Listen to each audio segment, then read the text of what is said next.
নমস্কার, পাঁচমিশালিতে আপনাদেরকে স্বাগত। আজকের রেসিপি হলো ভাজা মশলার চিকেন।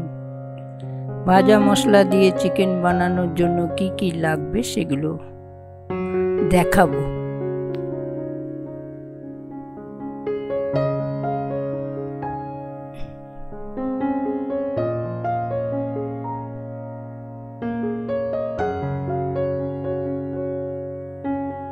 প্রথমে চিকেনটা ভালো করে ধুয়ে একটা সার্ভিং বোলে নিলাম, তারপর ওতে দই দিলাম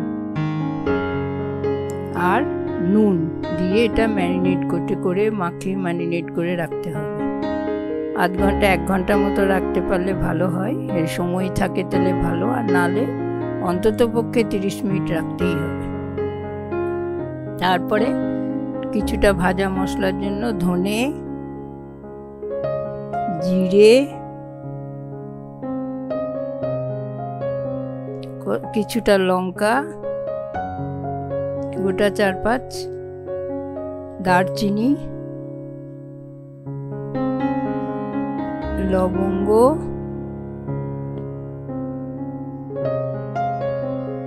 একটু মেথি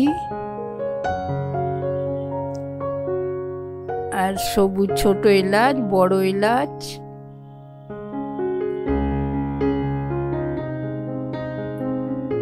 এগুলো দিয়ে ভালো করে এটা একটু ভাজা আর একটু নুন, একটু বেশ ভাজা হয়ে যাবে, পুড়ে যেন না যায়, হালকা একটু গন্ধ সেন্টটা উঠবে, তখন ভাজা হয়ে গেলে ওটা ঠান্ডা করে গুঁড়ো করে নিতে হবে, পেস্ট করে নেব।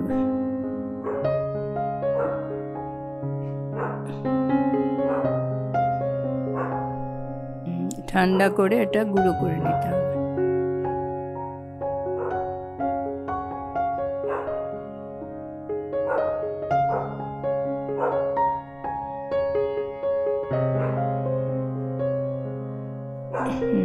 তারপর কড়াইয়ে প্রায় 200-250 গ্রামের মতো তেল দিতে হবে।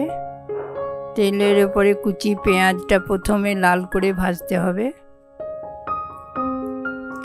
পেঁয়াজটা যখন হালকা লাল হয়ে আসবে,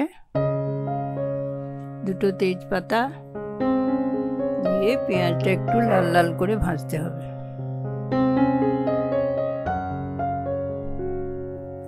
হালকা লাল হয়ে যাওয়ার পরে আদা রসুন পেস্টটা দিতে হবে। আদা রসুন কাঁচা লঙ্কা পেস্ট করে আমি দিয়েছি, আপনারা লাল লঙ্কা আরও যদি ঝাল খেতে চান তাহলে দিতে পারেন। এরপরে মশলাটা যখন একটু ভাজা হয়ে আসবে, তখন নুন, হলুদ, টমেটো পেস্ট দিয়ে ওটাকে ভালো করে কষতে হবে। একটু কষার পর যে টমেটোর কাঁচাটার গন্ধটা চলে যাবে, তেল বেরিয়ে আসবে, তখন চিকেনগুলো দিয়ে দিতে হবে। যেগুলো ম্যারিনেট করে রাখা আছে চিকেন, সেইগুলো দিতে হবে। দেওয়ার পরে আবার এটা চিকেনের সঙ্গে মশলাটা ভালো করে মিশিয়ে নিতে হবে।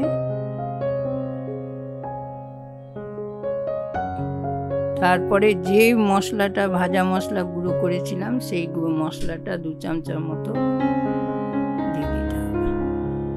দিয়ে কষে রান্না করতে হবে।